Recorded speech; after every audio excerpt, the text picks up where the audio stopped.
viewers, and howdy film buffs. I'm Jason, this is Chapter and Verse, and this is the newest installment in my best 21st century films that I've seen series. Coming in at number 50 in the series is Pan's Labyrinth, directed by Guillermo del Toro.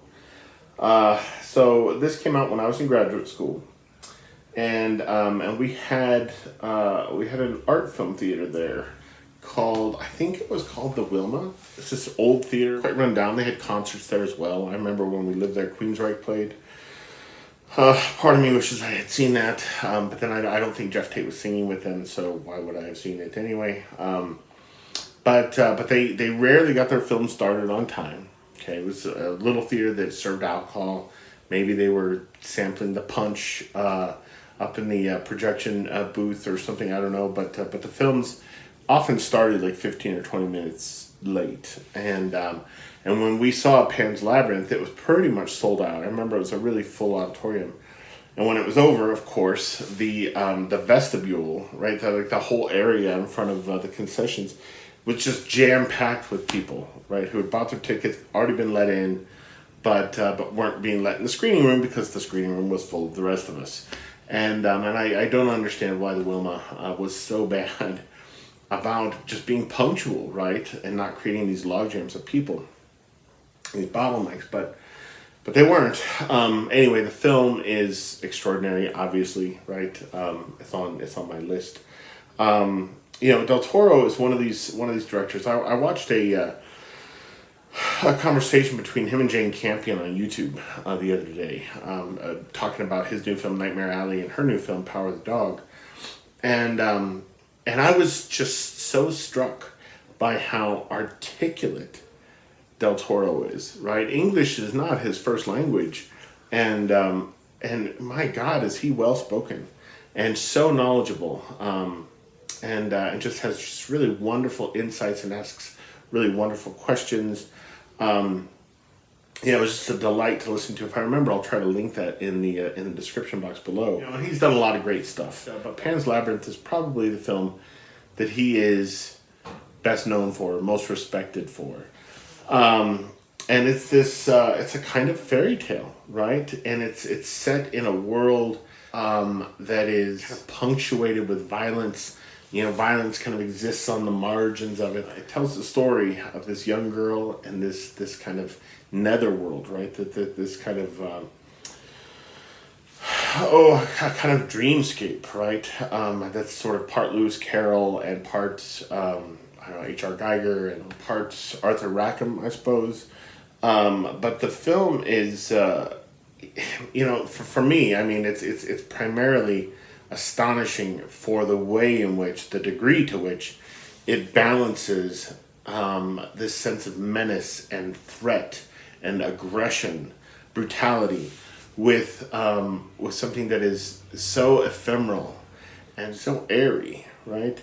There's just a kind of sense of possibility, right? And the film reminds you that fairy stories, right, that our capacity for dreaming can be a kind of salvation in a world like that, right? In some ways, it is, it's a movie that is dealing with the same kinds of themes and ideas as something like Roberto Benigni's Life is Beautiful, which is a film that has been dramatically maligned since it came out in the late 90s. And to some extent, I understand that, right? But I still really do love Life is Beautiful. But Pan's Labyrinth it's operating on a completely different level, on a completely different scale. I mean, it reads like a kind of sinister, gossamer fairy tale. And if that sounds like your bag, well then this is a movie to see, right? So the next film on my list, coming in at number 49, is Prisoners. There we go. Directed by Denis Villeneuve, or Denis Villeneuve. I'm not quite sure how to pronounce it. There are a lot of pronunciations floating around YouTube for this guy's name. So Denis Villeneuve, right? He's the director who most recently directed the adaptation of the first third or first half of Dune, which is nowhere near as good as Prisoners, in my opinion. So Prisoners tells the story of a kidnapping, right? Two young girls are kidnapped right there near the beginning of the film. This is all in the trailer. I'm not spoiling anything for you. And, and it tells the story of a police officer, a detective who's trying to get to the bottom of what happened, and the father of one of the girls who doesn't feel like the police are doing as much as they could or should be doing. And he has this kind of, the father is played by Hugh Jackman as one of these men who, thinks that he's above the law, thinks that, I don't know, that he has God on his side as well. And he has kind of a blank check in terms of what he can do in getting answers out of people. And it's a dark film, man. When I first saw it, which was early last year, the movie that it struck me as being most like in my own mind was The Silence of the Lambs. So if you're a fan of Silence of the Lambs, you'd probably really like Prisoners. Now, the thing is, so the title of the film, Prisoners, right? Like, all right, so it's about these two girls who are kidnapped, but we really don't see them, okay, for hardly any of the film, right? They're there. We know they're prisoners if they're alive at all. We know they're prisoners in some way, shape, or form off screen. But the title has so much more resonance, right? I mean, we have characters who, for instance, the detective, right? There's this kind of timeline, right? We're constantly reminded in the movie that children who are kidnapped, like once a certain number of days has gone by, the odds of them being found alive is dramatically diminished, and so they're racing against the clock, right? They're prisoners to this clock. They're bound by the need to find these little girls in time. And then the Hugh Jackman character, right? Like as I already mentioned, right? He's a deeply religious man, but he has this kind of machismo that is just unchecked and it's unhealthy. And the very first thing we hear in the film is the Lord's Prayer. And later in the film we hear the Lord's Prayer again, only this time we're actually seeing Hugh Jackman's character reciting it. And knowing what kind of circumstances he not has found himself in, but he has created around him at that point, to say that he's in a difficult situation of his own making is an understatement. And when he's saying the Lord's Prayer in that scene, we get to the point where forgive us our trespasses as we forgive those who trespass against us. And he can't say that line, right? He's stuck on that line. And the thing is, what I find so fascinating about that is that, so in the Lord's Prayer, when we have that line, forgive us our trespasses as we forgive those who trespass against us. So the prayer is dictating to us in our reciting of it. It's taking for granted that we have already forgiven people as God would have us forgive people. Which of course isn't the case, right? It's not the case in this film. It's not the case in life. And so on some level, like we're being, within that prayer, we are being corralled by this idea of forgiveness. And you kind of can't escape it, right? You're reciting it, and you are admitting to something that you maybe have not done yet yourself. It's another kind of confinement, right? And it's one of the things that I really love about the Lord's Prayer is how it, with that line, it forces us to realize how far we have fallen short of forgiving the people around us. It's just a magnificent thing, right? I mean, to recite that each Sunday, sometimes during the week, and to find yourself assessing, whether you're coming up short in God's eyes, and if you are, what are you going to do about that? And if you are, why are you? Are you being willful about, not forgiving others? So it's an interesting idea. In the movie, takes that and just does brilliant things with it all throughout. It's just incredibly suspenseful. It works like a puzzle, right? The film itself is structured like a puzzle. And the performances are just magnificent. In my opinion, Hugh Jackman has never been better than he is in Prisoners. So, and like I said, it's better than Dune. So, coming in at number 48 on the list is a movie that a lot of people are probably going to be surprised to find here. A lot of people probably watching this video have probably never even seen the film or heard of it. But that is Girl with a Pearl Earring, directed by Peter Weber, who is a filmmaker I'm not sure I've ever seen anything else by. I was looking at his IMDb credits. He did almost exclusively short films and TV work before making this movie, and hasn't really done much of note since it. But so I've never read the Tracy Chevalier novel that the movie is based on. Okay. And when this came out, right, it came out in 2003. I first saw it on DVD, and I wasn't like necessarily a huge Colin Firth fan at the time or a huge Scarlett Johansson fan at the time. I admired both of them. I particularly admired Scarlett Johansson's work in The Horse Whisperer in the late 90s, but yeah, I mean, I didn't know very much about Vermeer going into the movie. Like I said, I'd never read the source novel, and I was so overwhelmed by how beautifully shot this thing was, and how there's this negotiation between being viewed and being the viewer. And this is something that Portrait of a Lady on Fire, right, the recent film from oh gosh, what is that director's name? Celine Sciamma, I think is her name. It tackled it brilliantly as well, right? And but Girl with a Pearl Earring,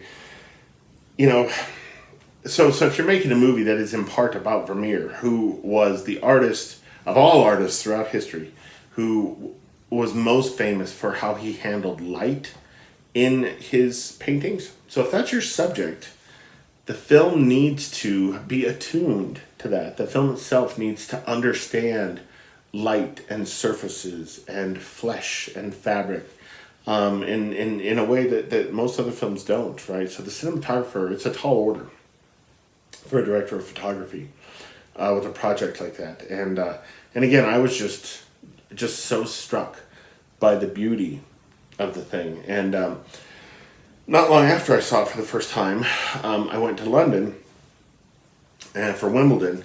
And while I was there, my best friend Ben and I went to see it. I think it was at the Prince Charles Theatre in Leicester Square, I think it was. And that's where we saw it.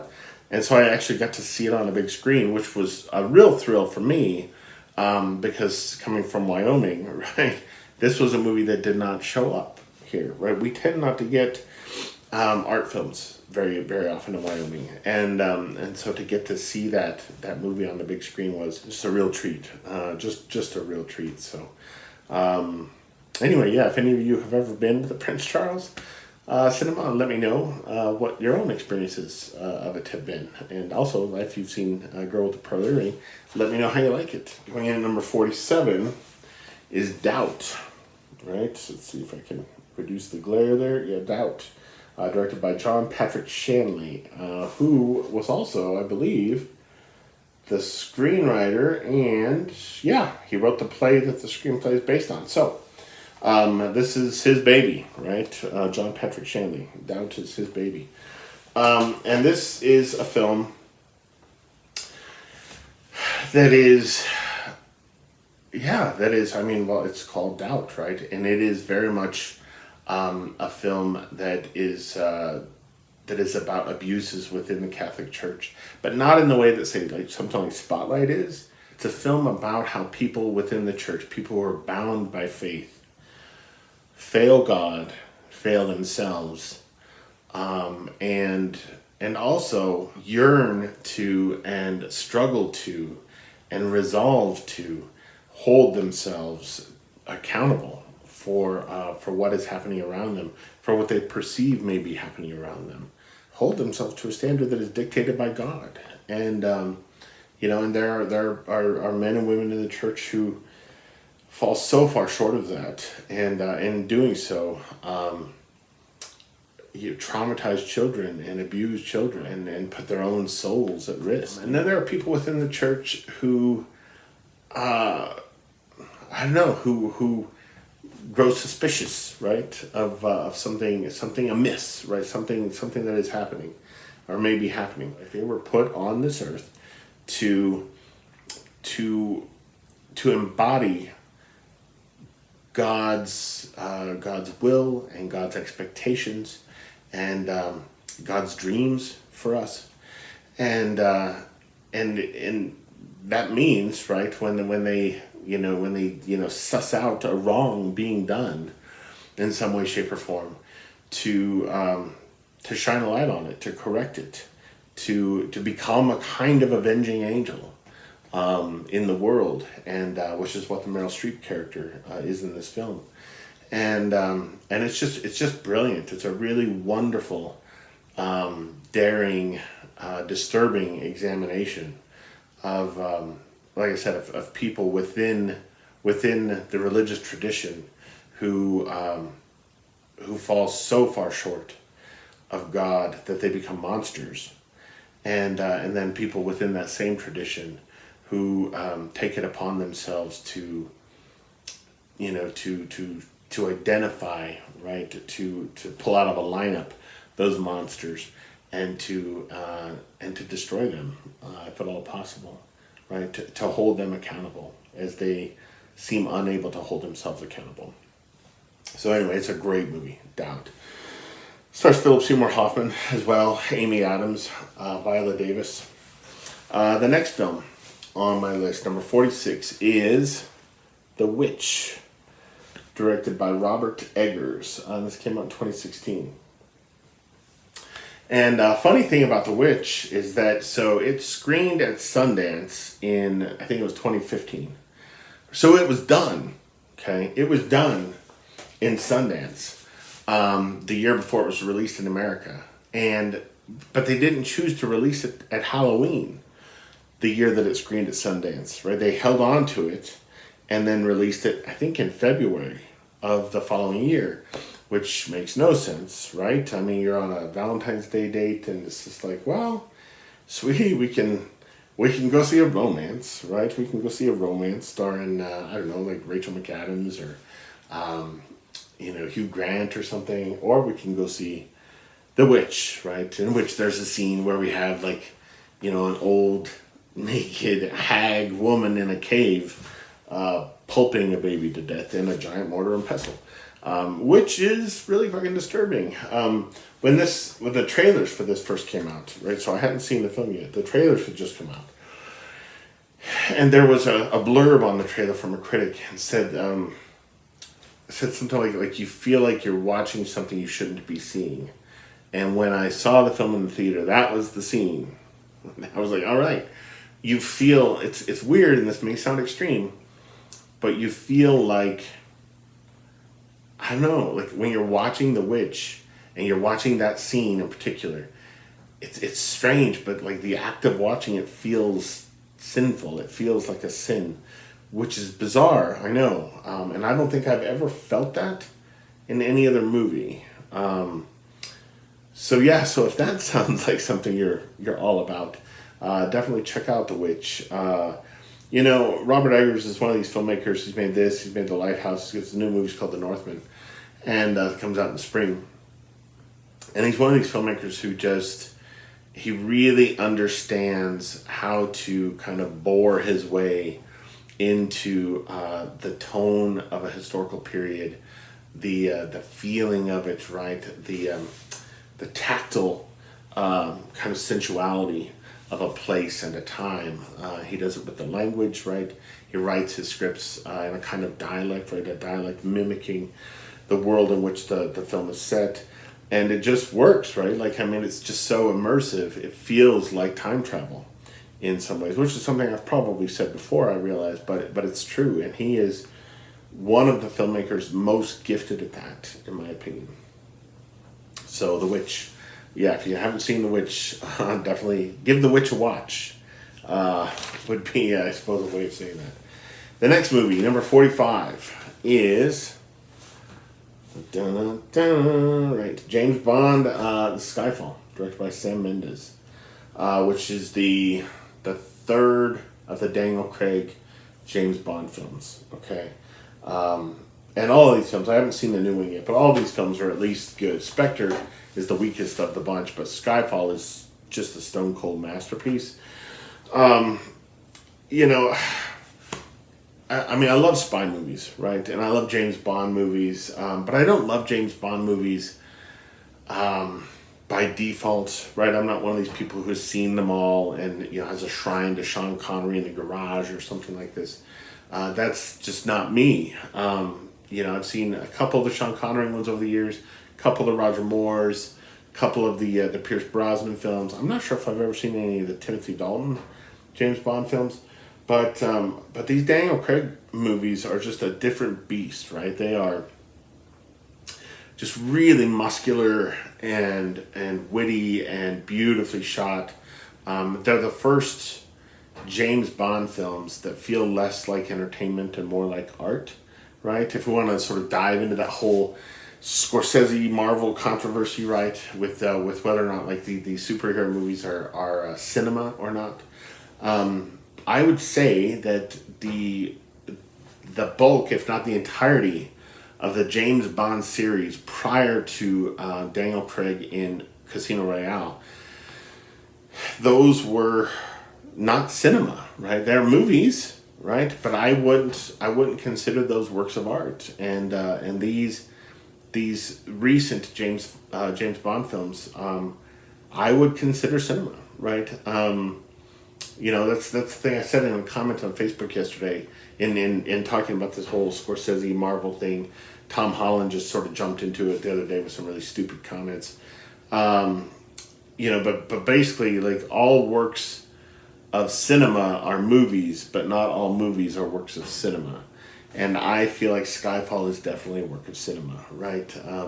Roger Deakins' cinematography in it is just astounding. You know, there's this fight scene in a kind of glassy high-rise in the middle of the night, and there's all this neon, just all this beautiful kind of city light, futuristic city light outside, and we see Bond and this other guy in silhouette, right, having this fight against this backdrop, and it's just stunning. Like, you're just watching it, and yeah, I mean, it feels like something you want to put on your wall, right? Like if you lived in like a really schwanky, upscale place, right? One of these apartments that you find in like Architectural Digest or something, right? That looks like a museum installation more than a home that is habitable, right? As Steve Donahue might say.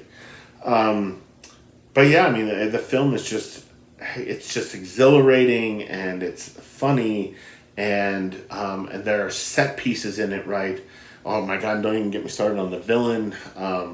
You know, the villain played by Javier Bardem in the movie is just, I mean, he's got this knack, right? In No Country for Old Men and Skyfall, he just has this knack for playing villains who get so far under your skin. They're like those little scarab beetles in The Mummy or something, right? The villains that he plays, like, they get under your skin and they're moving around, and you're at the whim of something demonic in moments like that.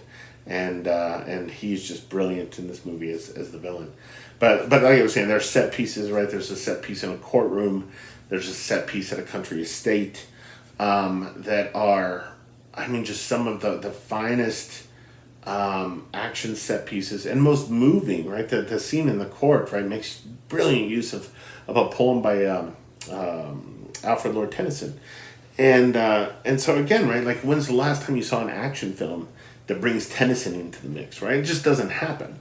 And so these are movies that I don't know, that aspire to something more, and yes, they're you know, they're a kind of rush of adrenaline, but they are trying to do something more than just I don't know, just give us a kind of thrill ride for 2 hours. They're trying to force us to think about you know, state politics and loyalty and patriotism and dissent, and I mean, they're movies that are juggling all of these kind of these kind of, you know, socio-political balls in the air, and they do it so well, and they do it, you know, they wear it all very lightly on their sleeve, right? Yeah, I mean, they're not movies that feel leaden or preachy in any way, shape, or form. Like I said, they're a rush, but God, they're doing so many different things, and Skyfall is the best of the best. The next movie on the list is The King's Speech, directed by Tom Hooper, right? This came out in 2010.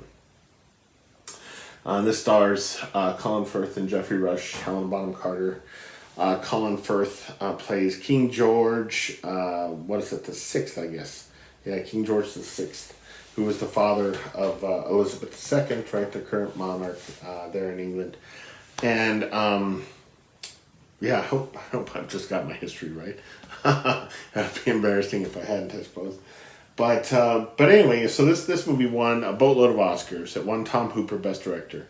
And Tom Hooper has since gone on to kind of, let's just say, spoil his name a little bit with Cats. Now, I haven't seen Cats, right? So I'm withholding judgment. And I actually think when the trailer for Cats came out, I actually thought like the sets and things looked really wonderful. It was kind of dreamlike and absurdist, and but apparently, it's really terrible. Like every critic on the planet seems to have hated it, and pretty much every audience member on the planet seems to have hated it. It must have, of high profile films, it must have the lowest IMDb rating of any movie in history, which is really saying something. So Tom Hooper finds himself now in a position to climb out of a hole that he has dug for himself. I should really watch Cats at some point. I think it might be on HBO Max right now. But The King's Speech is marvelous. Now, a lot of people who have gotten on this kind of I hate Tom Hooper bandwagon in recent years have gone back and have started kind of bad-mouthing The King's Speech and bad-mouthing The Danish Girl and whatnot, and Les Mis, right, which he directed, which is also quite good. And the thing that people, I notice people bitching about Tom Hooper's style the most has to do with he has these extreme close-ups on faces, okay? And people, I've kind of read so many things where people have said, critics have said that Tom Hooper seems not to understand how to frame a shot, and I just think that's absurd. I think it's just ridiculous, And to my mind, what Tom Hooper is doing with these extreme close-ups on faces, it feels like a kind of populist version of what Ingmar Bergman was so brilliant at, right? Bergman filmed faces in extreme close-up as well, and maybe that's just it, right? Like if you do it in black and white, it's art, but if it's in color, I don't know. It's somebody who doesn't know what they're doing.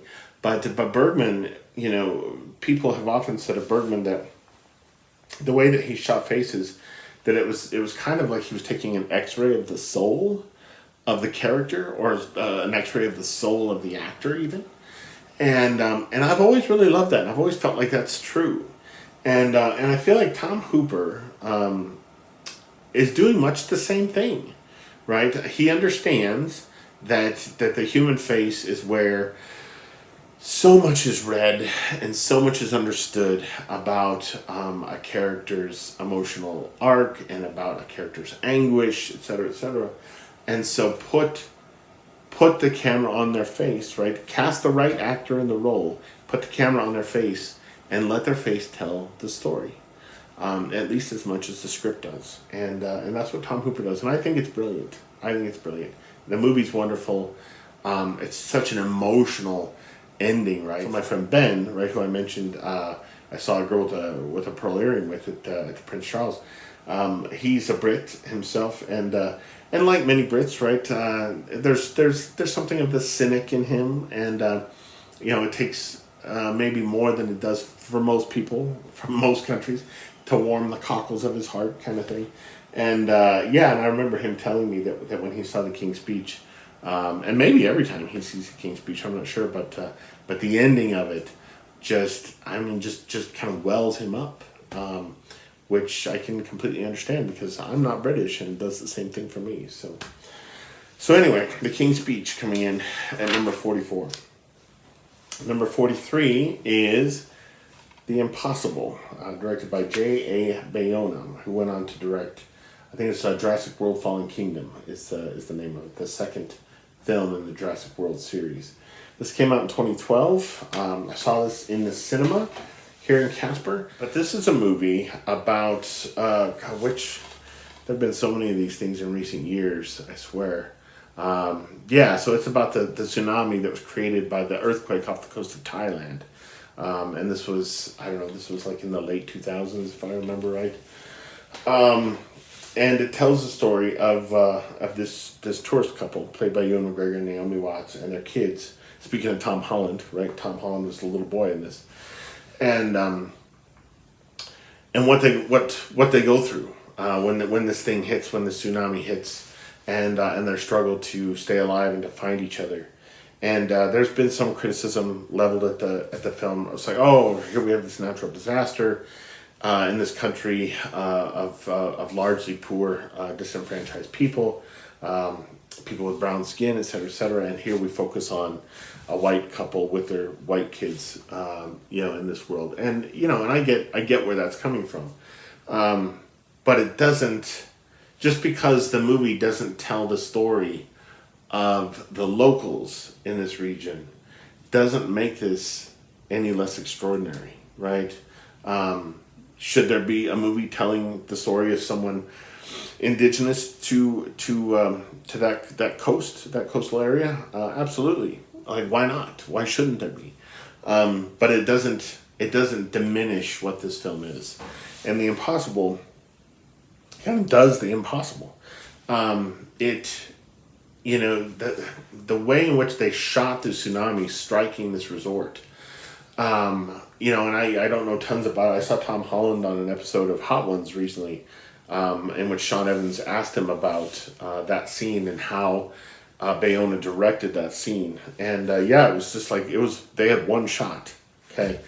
And if they didn't get it, I don't think they wouldn't have had the money to try it again. I don't think they would have had the resources or the wherewithal to even set the thing up again to try to get it. So they had to get it the first time. For instance, when Neil Jordan directed The End of the Affair, and there's a scene where the bomb strikes. Are they in a church? I can't remember if they're in a church or where they are. But anyway, there was, like, when they sort of had the bomb, the movie bomb go off or whatever, there was so much smoke and so much dust in the air that they couldn't actually film. And so they had to kind of reconfigure how they were going to create this explosion and film the actors in the wake of the explosion. This is in The End of the Affair. And they wouldn't have been able to do that with The Impossible, right? So they had to know exactly what they were doing with miniatures, with things that were kind of scaled down, with this massive tank of water being released. And they had to have a lot of cameras running in order to capture it and make it look real. And not only does it look real, like, it's terrifying. When I saw this in the cinema, you find yourself holding your breath. You find yourself, tensing up and grabbing onto the arms of your seat in the theater. It's just an absolutely terrifying movie. And it's just heartbreaking, right? Ewan McGregor, I've seen him in a lot of things, and he's good in most of what he does, but he has never been better, in my opinion, than he is in The Impossible. But it was Naomi Watts, really, who got most of the attention for this film. She got an Oscar nomination for it. He absolutely should have. It's just a tremendous film. It's so moving. It's, like I said, it's just absolutely terrifying. It's one of those films, right, where you find yourself putting yourself in that situation and asking yourself, what would I do in circumstances like that? Would I be able to survive? How lucidly can your brain possibly work in a situation like that, right? Where there's a constant sense of threat, where your body has been battered and bruised. I mean, there's a scene where we see the back of Naomi Watts' leg, and there's just like a hunk of skin just like peeled back from her hamstring. And if that's what's happened to you, I just don't know, like, how you don't kind of just, crawl into a little ball and just sleep, right? Just pass out from the stress and the anguish and the pain. But people don't. People are I don't know, man. We're just a resilient species, and it's just kind of astonishing to see movies about these people whose wills are so strong to get back to their loved ones that you can just hardly believe your eyes, right? But it's there. It happens all the time, all around the world. There are people in the most dire circumstances imaginable, and they persist and they make it through, right? Courage is this extraordinary thing. I don't know where it comes from, right? The reservoirs that we have within us to make surmounting difficulties like that, surmounting tragedies like that possible. But they are, and people make it through them all the time. And of course, I mean, there are people who don't as well. But the fact that anyone does, I find just astonishing. So, The Impossible. The next movie, number 42, is my ultimate comfort movie. Okay, some people are gonna be like, "Really? That's your number 42 movie of the century?" And that is the Jane Austen Book Club, which was written and directed by Swicord, who was the screenwriter of the 1994 Little Women, directed by Gillian Armstrong, one of my favorite films of all time, as those of you in my film club know. So Jane Austen Book Club is a movie that, right, so this is one of my great regrets in my movie-going life, right? So Kelly and I lived in Missoula when this came out. We had read the novel that it's based on in our book club, and Kelly didn't even finish. She DNF'd the book. She hated it so much. And I read it, but was largely disappointed by it. You know, it was okay, but it wasn't anything to write home about, I didn't think. So when the film came out, I don't know, we just didn't feel any burning need to see it, right? Because we had been so disappointed in the book. So it came to Missoula, and we didn't go see it. And then when we finally saw it later on DVD, I just felt like such a moron for not seeing it in the theater, because I fell so in love with it. So just instantly, right? And it's not a perfect movie. There are problems even within the opening titles. There are things that Robin Swicord should not have done, right? I can think of 2 or 3 things just in the opening titles alone that are mistakes, that are problems. And but the movie, the actors in the film have just such chemistry, and they're just cast so well. They're exactly the right actors for the parts. The character of Greg, even in the novel, right, is just such a wonderful character. He's a kind of science fiction dork who gets, willingly kind of roped into this Jane Austen book club. And he's played by Hugh Dancy in the film. And Hugh Dancy's charm and warmth as an actor just takes what is, like I said, what is already just a really wonderful, original character and brings him to life in such a way that, I don't know, it's just a delight. And I've seen it, I don't even know how many times now at this point. But whenever I'm sick, whenever I'm depressed, this is the movie that I put in. There have been stretches where I've watched it, 4 times in 3 days or something like that. And it makes me feel good inside, right? Like it just leaves me feeling warm, and it gives me a kind of buzz. Which is funny, because that's what Little Women, which Robin Swicord, like I said, wrote as well. That's what that movie does too, right? We watched Little Women in the film club here recently, and even the next morning, I still felt this buzz from watching it and from talking about it, right? There's just such light and warmth and love radiating from the screen in Little Women, and the Jane Austen Book Club is much the same, right? This is a movie about people navigating the foibles of life and realizing as they go along that this has been done so many times before, right? And then Jane Austen wrote all about it and in her novels, and these books, whether we're aware of them or not, as such when we read them, they reflect our lives, right? We see ourselves in the works of Jane Austen. That's why they last. And 100 years from now, there'll be other movies about people reading Jane Austen. Finally, I mean, that's the last thing I'll say about the Jane Austen Book Club, is that it's a kind of cinematic Valentine to the love and the act of reading, right? So if you haven't seen this, if you haven't seen the Jane Austen Book Club, as somebody who's watching BookTube, I don't know where it's streaming right now, but find it. Find it and watch it. Watch it tonight. And you will not, I just can't imagine you'd be disappointed, right? I have yet to meet anybody who has seen it who doesn't absolutely love it. And I know multiple people who have read the book it's based on and seen the film and feel like the book is just, it's just nothing compared to the film, which, I don't know, is blasphemy, I suppose, to some people on BookTube, right? To think that a movie adaptation could be that much better or that much more successful than the novel itself. Well, it happens sometimes, and this is an instance of that. It's just a marvelous movie. So, all right. So the last film I will talk about in this video is Christine. Oh, there we go. Yeah, Christine, directed by Antonio Campos. Okay. And this tells the story of what is Christine's last name?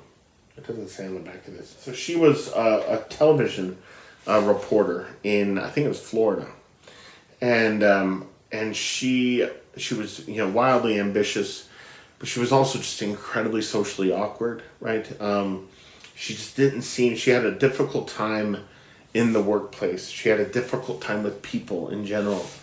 And she's infamous for having committed suicide on camera, on screen, in a live broadcast.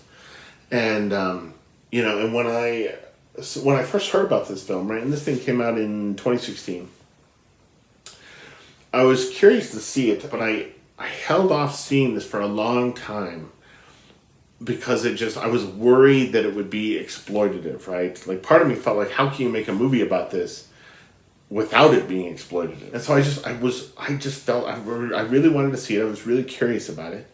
You know, I've always been from high school on fascinated by people who you know, who have this creative streak, this kind of this genius in them that they don't really know what to do with, and who end up taking their own lives, right? Like, I just finished reading Red Comet by Heather Clark, the new biography of Sylvia Plath, which is the fourth biography, I think fourth, that I've read of Sylvia Plath. And so I've just always been interested about the desperation, right, that people feel that drives them to make that choice. And I just couldn't imagine that this movie, you know, could be anything but a filmmaker, you know, trying to cash in, I suppose, on her story, on Christine's story. But I finally just caved last year and watched it, and it's not that at all. And I should have realized it wasn't that. I mean, this is never going to be a movie that was, like, you know, going to be released in theaters and make $100 million, and, you know, and the director was like, oh, I've got all this money I made from the gross points and blah blah blah. It was never that. I should have realized that. You know, but in watching it, you know, going into it, I was like, all right, well, if it's not going to be that, well, like, what's going to be the point behind the film? Why make a movie about this story? And I think what they ended up doing was they made a film that allowed us to see the isolation and the pain and the distressing knowledge that one doesn't quite fit, right? Even in the world that they have trained themselves to fit in.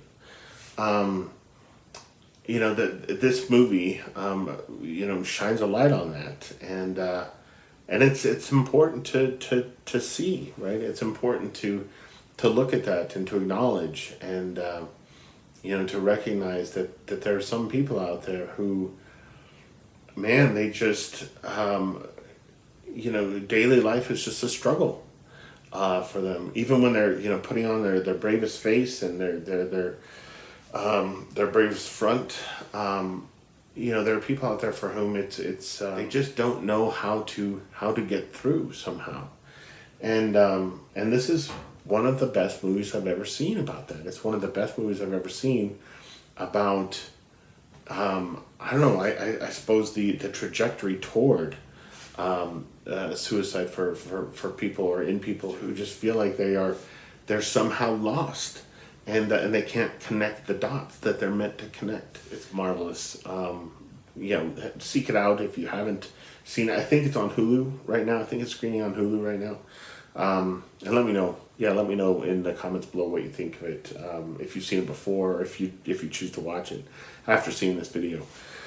So anyway, that was Christine, directed by Antonio Campos. I hope you guys had a great holiday. I hope that you're thinking about your own 2022, what you want to do with it, what you expect of yourself.